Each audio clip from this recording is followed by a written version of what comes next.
Hello students, we will learn about cell biology.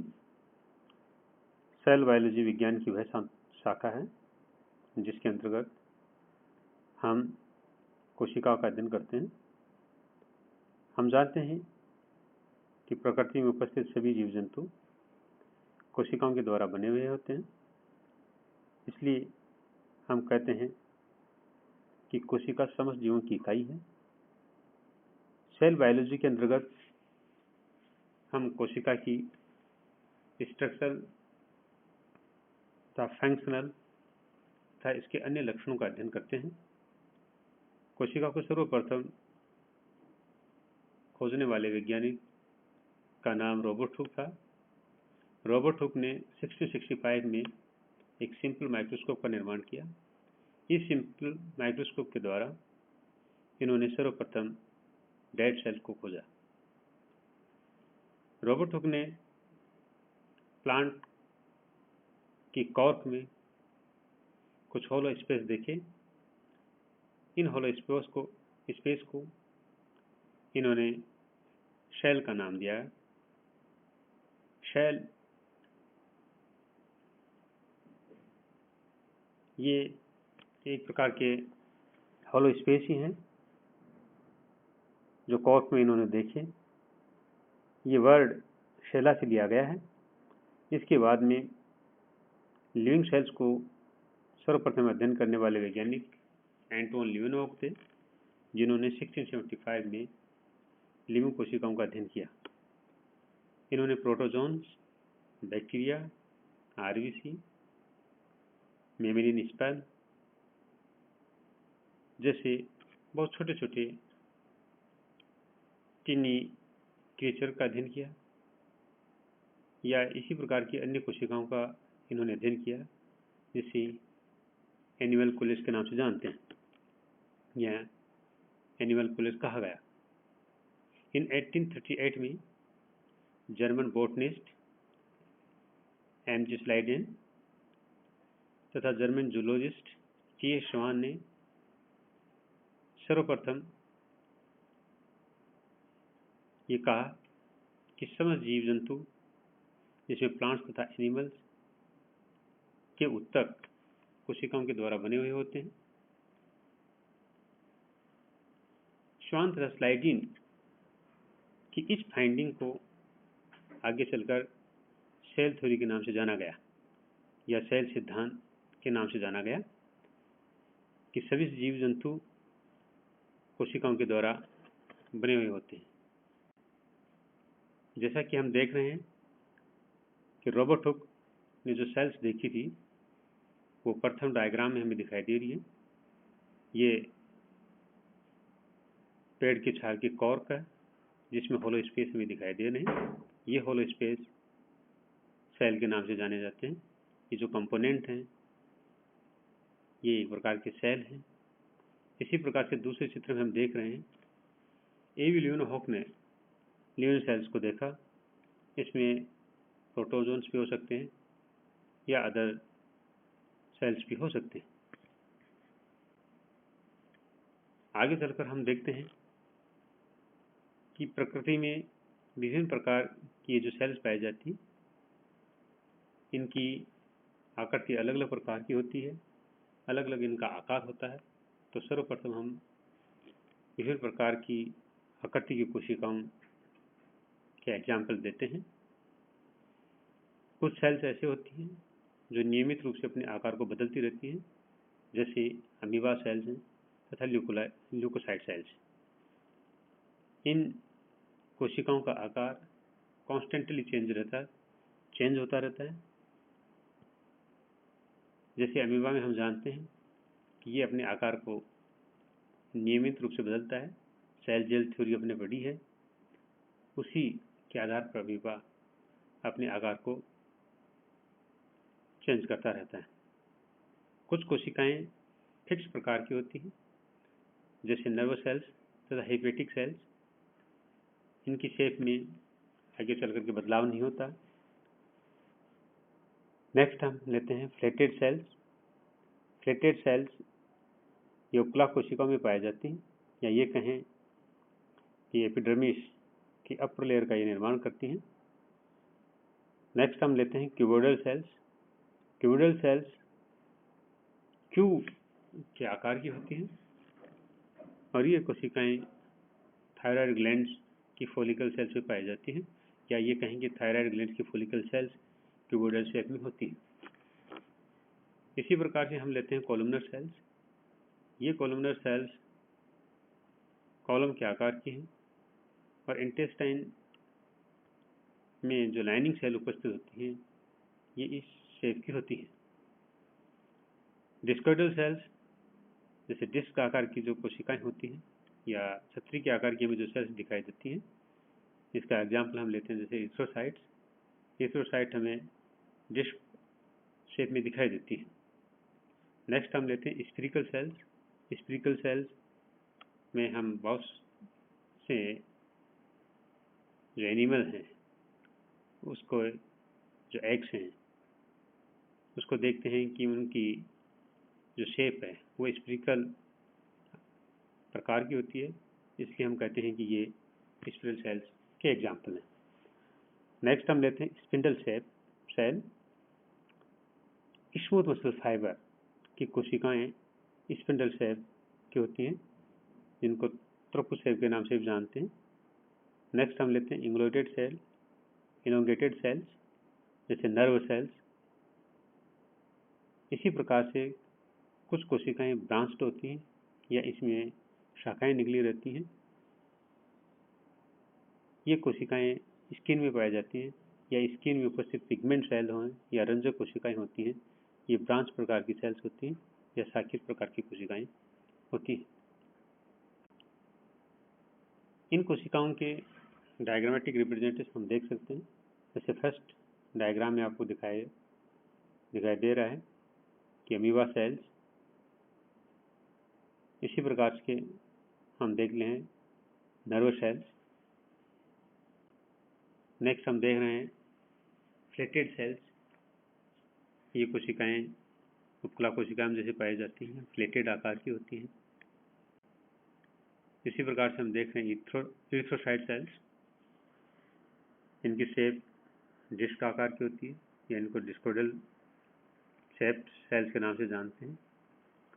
इन कोशिकाओं में हम जानते हैं कि न्यूक्लियस नहीं होता है, तो न्यूक्लियस न होने के कारण ये कोशिकाएं डिस्क के आकार की दिखाई देती हैं। नेक्स्ट हम लेते हैं स्पिंडल शेप सेल्स, जो स्मूथ मसल सेल्स हैं जो हमें स्पिंडल शेप में दिखाई दे रही हैं। नेक्स्ट हम लेते हैं साइज ऑफ द सेल्स। कोशिकाएं जिस प्रकार से विभिन्न आकार की होती हैं और विभिन्न प्रकार की आकृति की होती हैं, ऐसे ही इन कोशिकाओं का आकार भी अलग अलग होता है। कुछ कोशिकाएं साइज में छोटी होती हैं और कुछ कोशिकाएं आकार में या साइज में बड़ी होती हैं। जैसे हम स्मॉलेस्ट सेल्स के एग्जाम्पल के रूप में लेते हैं तो ये सेल्स होती हैं जैसे माइकोप्लाज्मा सेल्स सबसे छोटी सेल है। इस सेल्स का आकार हम देखें या इसकी साइज हम देखें 0.1 से लेकर के 0.3 माइक्रोमीटर तक होता है।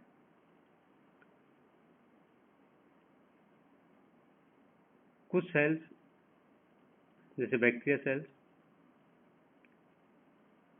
तथा कुछ सेल्स जैसे बड़ी आकार की कोशिकाएं, जिसके एग्जाम्पल के रूप में हम जैसे ऑस्ट्रिच के एग्स को लेते हैं। ऑस्ट्रिच के एग्स जैसे बड़ी प्रकार की सेल्स के रूप में काउंट किए जाते हैं। नेक्स्ट हम लेते हैं जैसे बैक्टीरिया की साइज। बैक्टीरिया की साइज सामान्यतः 1 से 2 और 3 से 5 माइक्रोमीटर तक होती है। वायरस की साइज लें तो वायरस की साइज 0.02 से 0.2 माइक्रोमीटर तक होती है। ह्यूमन बींग्स में जो लाल रक्त कणिकाएं पाई जाती हैं या रेड ब्लड सेल्स होती हैं, इनकी साइज लगभग 7 माइक्रोमीटर तक होती है या इनका डायमीटर 7 माइक्रोमीटर होता है। ऑस्ट्रिच एग्स, जिसकी चर्चा हमने पहले भी की है, ये कोशिका सबसे बड़े आकार की होती है। ये लगभग 6 इंच की आकार की कोशिका हैं। इन एग्स को एक कोशिका के रूप में ही माना गया है या माना जाता है। ये भी एक इकाई है।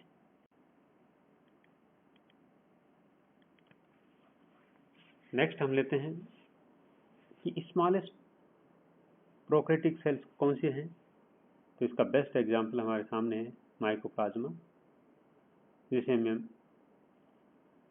प्लूरोनिमोनिया लाइक ऑर्गेनिज्म के नाम से भी जानते हैं। ये सबसे स्मॉलेस्ट प्रोटोजोन सेल्स होती हैं। इसी प्रकार से हम लेते हैं कि लार्जेस्ट प्रोकैरियोटिक सेल्स, इसका एग्जांपल है स्पाइरुलाइना। इसी प्रकार से हम देखते हैं कि ऐसी कोशिका जो स्मॉल है मगर उसके ऊपर सेल वॉल पाया जाता है, तो smallest living cells with cell wall, तो इसका बेस्ट एग्जांपल रहेगा प्रोकैरियोटिक में bacteria. Acetabularia largest unicellular cell है, यूकेरियोटिक प्लांट्स में पाई जाती है। इसी प्रकार से largest unicellular eukaryotic animal cells amoeba, या अमीबा को हम ये कह सकते हैं कि यूकेरियोटिक कोशिकाओं की एक कोशिका की सेल्स जो सबसे अधिक साइज की होती है। इन कोशिकाओं के डायग्रामेटिक रिप्रेजेंटेशन हम देख सकते हैं। जैसे फर्स्ट डायग्राम में आपको दिखाई दे रहा है कि अमीबा सेल्स, इसी प्रकार के हम देख ले हैं nerve cells,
largest cell components के रूप में हम न्यूक्लियस को देखते हैं, या कोशिका में जो ऑर्गेनेल्स पाए जाते हैं उसमें न्यूक्लियस सबसे बड़ा ऑर्गेनेल्स है या सबसे बड़ा कंपोनेंट है। इसी प्रकार से हम देखें कि कोशिकाओं में सबसे छोटा कंपोनेंट कौन सा है या कौन सा सबसे छोटा ऑर्गेनेल्स है, तो इसमें हम काउंट करते हैं माइक्रोफिलामेंट्स को। लार्जेस्ट सेल ऑर्गेनेल्स जैसे हम न्यूक्लियस को लेते हैं, यह हम जानते हैं कि नॉन साइटोप्लाज्मिक सेल ऑर्गेनेल्स हैं। इसी प्रकार से हम देखें कि क्लोरोप्लास्ट, जिसमें साइटोप्लाज्म पाया जाता है, तो हम कहते हैं कि प्लांट्स में लार्जेस्ट सेल ऑर्गेनेल्स क्लोरोप्लास्ट होगा, जिसमें साइटोप्लाज्म पाया जाता है। इसी प्रकार से माइटोकॉन्ड्रिया भी एक लार्जेस्ट सेल ऑर्गेनेल्स है। इसमें भी साइटोप्लाज्म पाया जाता है, या हम ये कह सकते हैं कि क्लोरोप्लास्ट तथा माइटोकॉन्ड्रिया दोनों में साइटोप्लाज्म पाया जाता है, या ये साइटोप्लाज्मिक ऑर्गेनेल्स हैं। न्यूक्लियस एक ऐसा सेल ऑर्गेनल है जिसमें साइटोप्लाज्म नहीं पाया जाता, इसलिए हम कहते हैं कि ये साइटोप्लाज्मिक सेल ऑर्गेनल्स हैं। नेक्स्ट हम देते हैं स्मॉलेस्ट सेल ऑर्गेनल्स, यानी सबसे छोटा आकार का सेल ऑर्गेनल्स के रूप में देखें तो ये राइबोसोम है। इसी प्रकार से हम देखें थिकर सेल्स मेम्ब्रेन्स, इसके एग्जाम्पल में हम लेते हैं आरबीसी। ये आरबीसी मेम्ब्रेन्स सबसे ज़्यादा थिक होती हैं। ये वाई मेम्ब्रेन है और इसका ये रेबिट्स में पाई जाती है। इसी प्रकार से हम देखें कि थिनेस्ट सेल मेम्ब्रेन किस में पाई जाती है, टोनोप्लास्ट, जो वैक्यूल्स हैं। इन वैक्यूल्स की जो मेम्ब्रेन है, ये मेम्ब्रेन सबसे पतले आकार की या थिन प्रकार की होती है।